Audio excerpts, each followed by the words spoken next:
What up, y'all? It's Metaphor, back for more to kick the raw, representing everyone's you and I verse.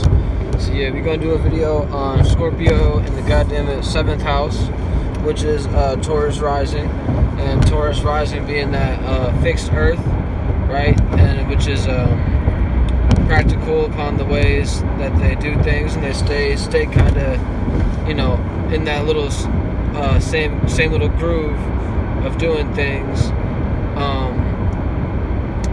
In a practical nature, right? And with this 7th house being Scorpio, it's going to be fixed water, right? So also fixed upon their way of doing things, a bit stubborn maybe, but also very reliable whenever you actually connect with this 7th house individual, if you're cross-watching, right? But yeah, the water being very deep here, also being maybe a little bit hidden, to the point that you know, the Scorpion 7th house might just end up stinging your ass because, you know, you don't put out the right visions in their relationship. So like maybe the key here, if you are this Scorpio 7th house, is be aware of the fact that everybody in your relationship ain't perfect. You see what I'm saying? Everybody not going to be able to, you know, play out those visions that you want them to play out. Like, play out those emotional, you know, circumstances correctly, right? You know, the 7th house is your relationships, how you relate, how you go about your partnerships, you know, all your types of ships, you know. You build it together whenever you have a ship, you see what I'm saying? And it takes two to tango, you know what I'm saying, to dance, you know what I mean, type thing.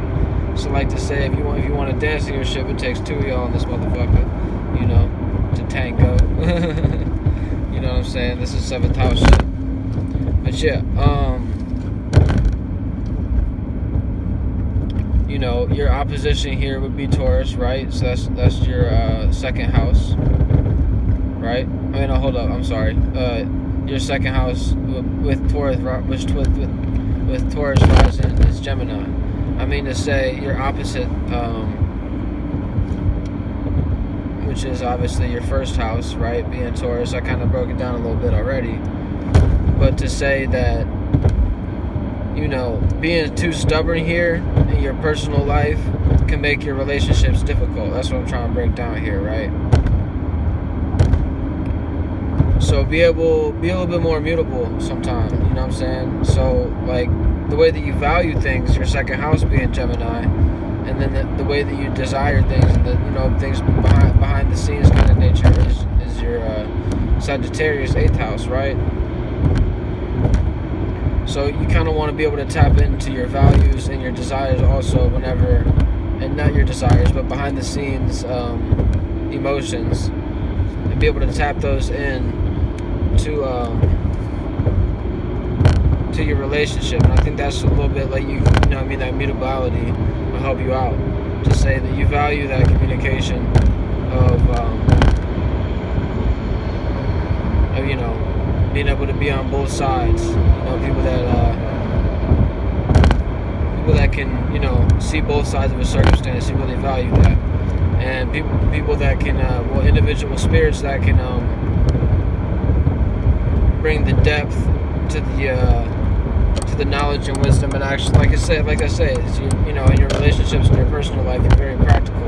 And Sagittarius, if they know what they're talking about, this sign tends to be the greatest philosopher, and you know, you can spread all the wisdom and knowledge with them in the world, and it'll be the shit. It's to say that Sagittarius, that Jupiter ruled sign, and you have this in the, you know, your 8th house, your behind the scenes nature. You really do love this wisdom and knowledge. It's just you might not show it all the time.